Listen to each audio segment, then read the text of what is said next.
Back this morning because she did have a den of cubs, and I could hear the cubs last night, but I couldn't get to them. So we're going to go back this morning to see what we can do to help them, because... The rescuers arrived at a quiet garden, but beneath that calm surface, something urgent was still hidden underground.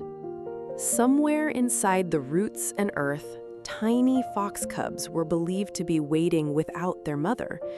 Before anyone could reach them, the team had to understand exactly where the safest opening might be. The first sign came through the thermal camera, a tiny body moving, still alive, still fighting. Sign of a cub, and you can just see the cub now just munching on that chicken's leg, really enjoying it too. From that moment, every move had to be slow. One wrong step could frighten the cub deeper inside. The rescuers started opening the den carefully, working through roots, soil, and darkness with as little disturbance as possible. The heat images gave them hope, but also pressure. They knew the cubs could not stay hidden much longer. Minutes stretched into hours as the team watched, listened, and waited for one safe chance to bring them out.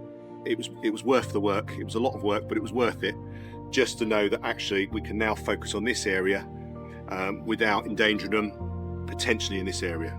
So just around here is where we first saw the cub, and we got it on the heat sensor camera. But I think what will be sensible now, we've created a bigger space, is to load this up with food again, start playing the fox noises.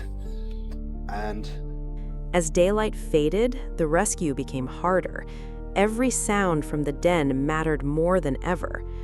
When the first cub finally came out, they looked smaller, weaker, and more fragile than anyone wanted to see. Hello, sweetheart. He's got a big old tick where he don't want it. Oh, let's get him in the box and we'll see if we can get... There's definitely another one in there.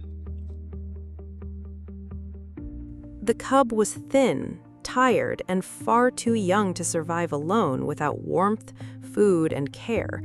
For the first time in hours, this tiny fox had something gentle around them instead of cold earth. But the rescue was not over. The team believed another cub was still somewhere inside the den. You can hear it, so there's still another one in there. But I think now we've got one, I think we'll get the other one in a bit. It's worth staying at a little bit longer. so we've got the... The first cub was safe now, but their sibling was still alone, hidden beyond the rescuers' reach. Let's see what daylight brings tomorrow. Oh, come on, matey. Let's go this way. Night made every decision heavier. They had to protect one cub while planning how to save the next. At the center, the first cub finally had warmth, clean bedding, and people watching every small movement. The cub was weak, but no longer invisible. Every breath now had someone ready to help. The veterinary check was gentle and careful because a cub this small can change very quickly in minutes. Oh, is that great? Yeah. I'll have Trina's one under his that's just a huge feed. Back at the den, the second cub had spent the night without the comfort of their sibling. The rescuers returned to the tunnel, knowing the second attempt had to be patient and precise. Then, after all the waiting, the second tiny fox was finally safe in human hands too.